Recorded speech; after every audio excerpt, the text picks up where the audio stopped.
Olá, chegamos então à nossa segunda aula, tá? Na primeira aula a gente falou sobre o ciclo do cliente, então que o cliente se comporta desde o momento que ele é um pesquisador até o momento que ele é um comprador, satisfeito ou insatisfeito, tá? Nessa aula agora vamos falar sobre como que a gente monta então o nosso planejamento. Então a primeira fase do planejamento é você entender quem que é o público-alvo, né? Se você não souber quem que é o público-alvo, você não vai conseguir montar o seu planejamento, tá? Então vamos lá para a tela do meu computador e eu vou te mostrar passo a passo como que você vai fazer para montar o que a gente chama de persona, tá? Uma última dica, o persona é a personificação do público-alvo. Então, vem comigo que eu vou te mostrar como que a gente vai fazer isso agora. Então aqui na tela eu já deixei montado para você mais ou menos como que a gente vai fazer o nosso persona, tá? Então qual que é o objetivo aqui? É vender um apartamento bem localizado em São Paulo, tá? Como é só a nível de exemplo, eu não tenho valores, é só para você saber montar o seu persona, tá?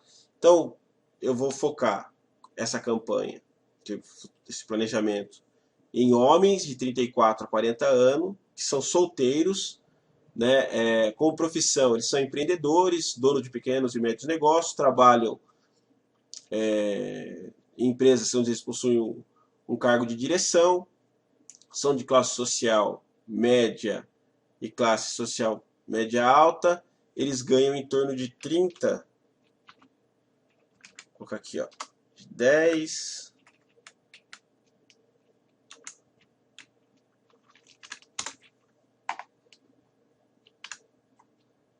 a 30 mil, tá bom?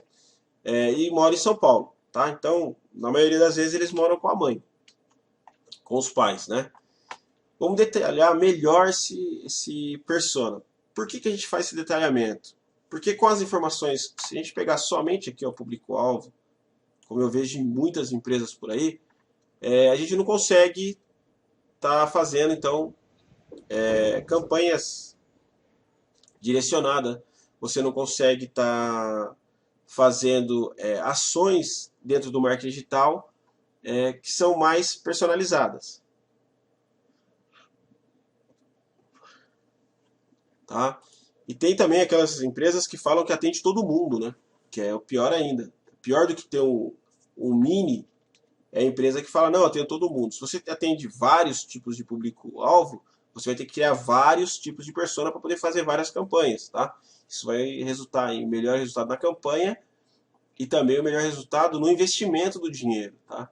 Porque o cara fala, ah, eu atendo todo mundo, então você pode fazer campanha na Rede Globo e vai gastar milhões lá, no horário nobre, tá? Não é o seu caso, então não adianta você parecer lá o Rambo, ficar tirando para tudo quanto é lado, achando que vai acertar um monte de gente. Nós não temos essa. Nossa estratégia a gente tem algumas balas e o tiro tem que ser certeiro, tá? Então, voltando aqui, detalhando esses dados que nós colocamos em cima. Então, ele é um empreendedor, ele é envolvido em mais de um negócio, quer dizer, de repente ele tem uma pequena empresa, mas é sócio numa outra. Ele está aberto a novos projetos, quer dizer, uma pessoa que está atenta no mercado, uma pessoa que aceita novas situações. Ele deseja comprar um imóvel específico, tá? Que seja pequeno, compacto, que seja bem localizado, quer dizer, uma pessoa que sabe o que quer. Então não adianta oferecer para ele outras coisas que o que ele está buscando é isso, tá?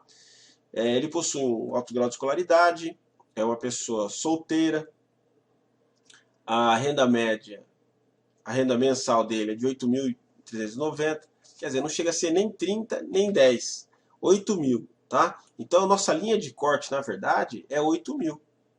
Então você sabe que um cara com 10 mil compra fácil, tá? Mas um cara com 9 também compra. E um cara com 7, 8 não compra. Tá? Por quê? Porque ele vai precisar envolver 31% da sua renda. Né? Então, se uma pessoa ganha aí 7 mil e você colocar para ele uma prestação alta, pode até ser que ele compre, mas ele pode causar problemas futuros. Tá? E como nós vimos no ciclo do cliente, o cliente insatisfeito tende a divulgar informações sobre você, mesmo se de repente você não é culpado diretamente pela insatisfação dele, mas ele não vai falar bem, tá? No caso de imóvel existe aí um pouco menos, né? As pessoas não vão falar tanto da empresa que vendeu para ele, porque ele sabe que parte disso foi ele que errou, mas tá aí a dica. A gente tem uma linha de corte. Qual que é a linha de corte? Tá aqui, ó, tá? Qual que é o desejo dessa pessoa? Essa pessoa deseja o que, na verdade? Ah, deseja um apartamento? Não, ela não deseja um apartamento. Né? Eu gosto de falar muito para as pessoas é o seguinte: ninguém quer comprar lá, ó, uma furadeira porque a máquina é bonita, né? Na verdade, você quer o furo na parede, você quer a execução disso, né? Então você compra a furadeira para ter o furo na parede, tá? Você não compra a furadeira porque ela é uma máquina bonita. A mesma coisa quem compra um apartamento. O que ele está buscando? Ele busca, a primeira coisa que essa pessoa está buscando, nós estamos vendendo um apartamento próximo ao centro comercial onde a pessoa trabalha. Então ele está buscando liberdade e flexibilidade, porque você vai tá deixando ele aí com mais tempo livre, tá?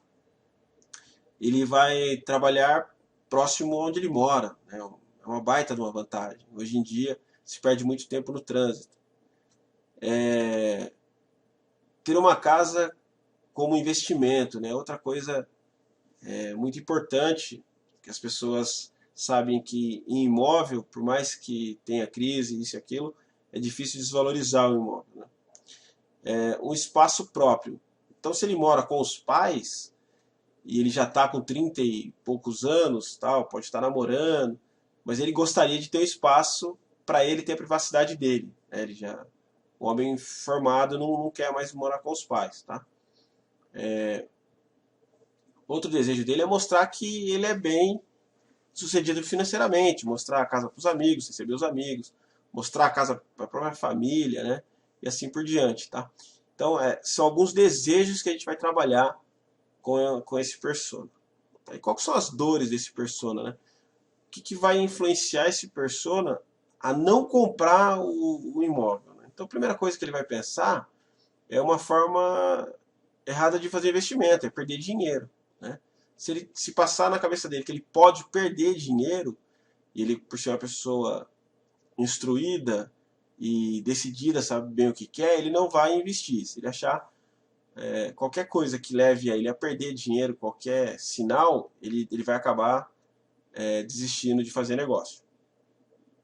A falta de valorização do rendimento, né? Então, por exemplo, ele vai olhar a localidade, ele vai olhar o que tem em torno do negócio, se o negócio tende a valorizar, se estão fazendo melhorias no bairro para que o negócio valorize, e coisa desse jeito.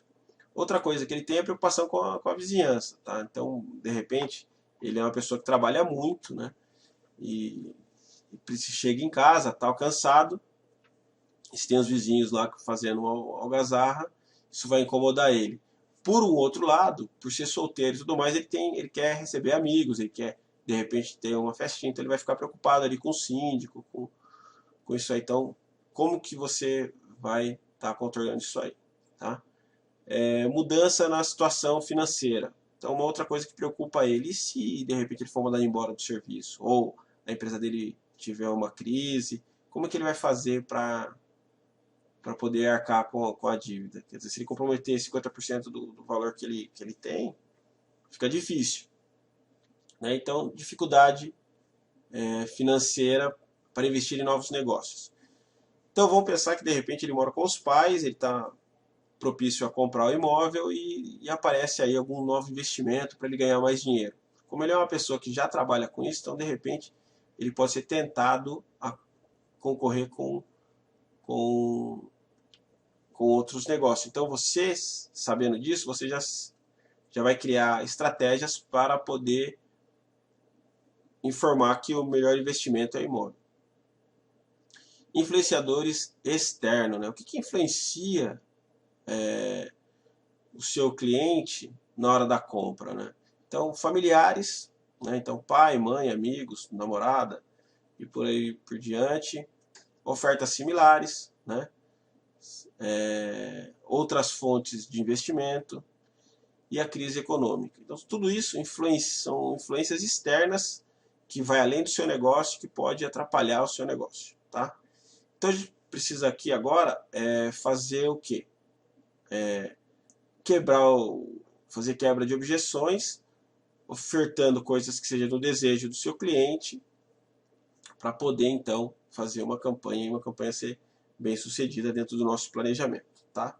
E no próximo a gente vai colocar essas informações que nós tivemos desse persona aqui numa tabela para ver quais ações que a gente vai fazer para estar então oferecendo aí esse apartamento. Eu usei exemplo de apartamento, mas pode ser qualquer coisa. Você tem uma empresa de uma academia, né? Então você vai montar um persona para sua academia. Qual que é a idade? Se são casados, se são solteiros, qual que é a profissão, renda média. Né? Se detalhar, mesma coisa aqui, né? Você vai detalhar a profissão da pessoa, você vai detalhar, quem trabalha na academia vai detalhar o horário, você vai fazer todo o detalhamento e quais são os desejos. Então a pessoa entra na academia, cara, para ficar mais forte, para emagrecer, para ficar mais bonito, para conhecer pessoas, né? De repente a pessoa entra na academia para fazer relacionamento, tá?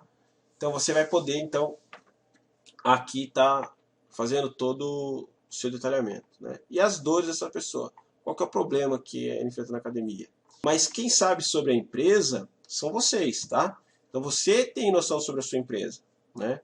E aqui alguém pode estar ouvindo e falar, Richard, eu não tenho o meu negócio ainda, mas estou pensando em montar um negócio. Ótimo, começa a pesquisar sobre o negócio, começa a entrevistar pessoas, você pode começar a montar esse seu negócio a partir do público-alvo, né? Você vai pegar esse público-alvo, personalizar ele, você entendeu? Você tem quantos público-alvo? Você tem 5, 6, tá? Eu estou começando a atender um cliente que trabalha com esquadrilha de alumínio, né? São janelas. Então, quem que é? Pessoas que estão construindo, são arquitetos,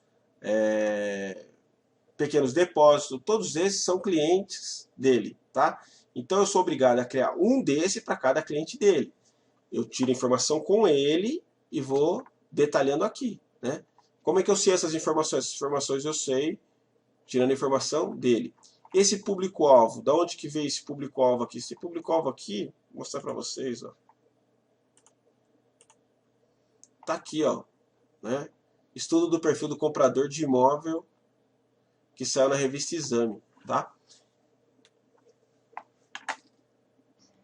Então, como é que eu fiz o estudo desse perfil? Eu fui aqui, ó, digitei no Google perfil do comprador de imóvel, apareceu um estudo traçando o perfil do comprador de imóvel, aí dia 28/3/2015, pela revista Exame, tá? E aqui ele vai falar sobre aquelas informações que eu passei para vocês. Então eu sei que é o quanto que a pessoa investe na renda, sei mais ou menos quanto que ela ganha,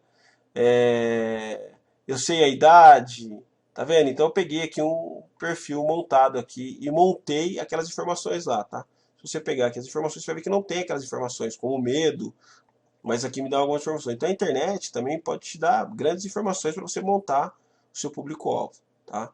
Quem já tem empresa, você tem contato direto com o cliente, fica bem mais fácil para você poder estar montando o seu público-alvo, tá? Bom, então é o seguinte, você já viu como a gente monta o persona, tá? Então agora, o que você tem que fazer? Como lição de casa, você tem que escrever o persona, tá? O que esse persona vai te ajudar? Esse persona vai te ajudar a quebrar a objeção. Toda vez que você tem um produto para vender, você tem todos os influenciadores que vão ajudar você a vender mais ou ajudar a você a não vender, tá? Lembrando do ciclo do cliente, você tem lá o comparador, que vai estar comparando os produtos. Então você cria situações para que você possa gerar venda, tá? Então, se eu sei que meu cliente ele está predisposto a sair da casa da mãe dele, comprar um apartamento, então eu tenho que catar todas aquelas vantagens que eu escrevi lá e colocar para ele, né? Então, é fácil localização, tal, coisas que você já vê isso no dia a dia na sua televisão lá, tá? Então, agora se perguntar para mim assim, Richard, mas aonde que eu vou colocar isso? Você pode estar colocando isso no seu site, no seu blog, em todas as campanhas que tem. Geralmente, quando se lança um imóvel, você tem esse lançamento, tá? Quem está fazendo aí, vou pensar no médio construtor, é um pequeno construtor que está lançando uma casinha, comprou um terreno, construiu 2 casinhas, está vendendo essas 2 casinhas, ele tem que fazer investimento em mídia, né? Então, se ele desenha lá, ó, são casas para famílias com 2 filhos, tal, então ele vai criar esse público-alvo e quando ele fizer a campanha dele, seja no Google, seja no Facebook, né, você vai segmentar para aquilo que você tá fazendo. Qual que é os medos que os pais têm, qual que é os desejos dos pais, você vai ter que colocar, né? Vou mudar aqui de produtos totalmente. Então, por exemplo, você tem uma empresa de informática, tá? Então você concorre com grandes magazines e tudo mais. Então você colocar as vantagens que você tem para vender os seus produtos de informática. Então você atende o seu cliente na casa dele, você dá suporte, o produto é um pouco mais caro, mas ele tem uma série de vantagens. Então você vai ter que demonstrar essas vantagens. Qual que são o medo do seu cliente? Em comprar com você e não ter garantia. Então você vai ter que ressaltar isso, tá? Então quando a gente quebra a objeção, a gente ressalta aquilo que a gente já sabe que o cliente tem. Eu gosto de usar um exemplo também, que a Porto Seguro faz muito bem isso, tá? Então eu tive num encontro de várias empresas e tinha uma profissional da Porto Seguro, né? E essa profissional da Porto Seguro estava oferecendo seguro de... Não, ela estava vendendo consórcio de carro. E aí ela começou a argumentar com... Não era uma rodada de negócio, ela começou a argumentar com as pessoas. Então falou, mas eu acho mais fácil comprar o carro na concessionária, né? Eu não gosto de comprar carro zero, eu prefiro comprar carro de segunda mão, eu vou lá e olho o carro na concessionária tal, e compro, né? E ela falou, pô, mas o carro que você está pegando, como você mesmo disse, não é zero. Se você fizer um planejamento, você vai investir num carro e vai pagar 30% mais barato. Tal. Aí vem outro e falou, mas o carro da Porto Seguro demora muito, né? Eu vou ter que pagar vários anos o consórcio. Ela, não, você pode dar lance, você pode estar comprando cota. E ela foi quebrando cada objeção. Quer dizer, ela já tinha preparado tudo isso e cada pergunta que ela sabia que ia sair dentro daquela rodada de negócio, ela já estava com a resposta pronta, tá? Então, vamos pensar que a gente transformasse isso num vídeo, transformasse isso num post, né? Então ela poderia criar um post dizendo as vantagens de se comprar um consórcio, né? E aí ela vai escrevendo as vantagens uma a uma, mostrando que é vantagem você comprar e automaticamente vai quebrando a objeção de quem tem. Ela vai respondendo as perguntas mesmo antes que as pessoas façam. Por quê? Porque quando a pessoa vai para comprar alguma coisa, ela tem a dúvida. Ela está fazendo comparação. Ela está te testando, tá? E você vai então usar dessas estratégias para quebrar a objeção. Mas primeiro você tem que saber quem é o público-alvo, né? Então, faça isso. Escreva, né? Você não demora cerca de 1 hora para fazer isso, tá? Se você tiver vários público-alvo, você vai dividir, tá? Você vai escrever, personificar cada um deles e vai ver qual que vai te trazer o retorno primeiro. Depois você começa a fazer estratégias para eles, tá? Eu vou falar mais de estratégia sobre estratégia no Google, sobre estratégia de SEO, sobre estratégia de isca digital. Então é fundamental que você tenha esse persona. O próximo que eu for usar, eu não vou usar um persona de imóvel, porque senão vai ficar um negócio parecendo um curso para corretores de imóveis. Então, o objetivo aqui é ensinar marketing digital. Então eu vou mexer aqui no persona, vou escolher um produto. Se quiser deixar uma dica aí, pode deixar uma dica no nos comentários do YouTube e eu posso estar usando isso aí. Se não, eu vou estar pegando um persona qualquer e vou estar usando esse persona para fazer, então, o próximo passo, que é ver quais são as atividades que eu vou ter que executar com esse persona. Então, nós vamos passar para escolher as atividades, depois tem que escolher colocar isso dentro de um cronograma, porque sem cronograma não existe cobrança, né? Fazer a nossa tabela de metas e ver qual estratégia que a gente vai usar para fazer isso. Se vai ser uma campanha no Google AdWords, se vai ser uma campanha de Facebook, ou se simplesmente a gente vai usar uma outra estratégia. Tudo bem? Então, até o próximo vídeo. Espero que você esteja gostando. não esqueça de fazer a sua lição de casa. Desenhe seu persona.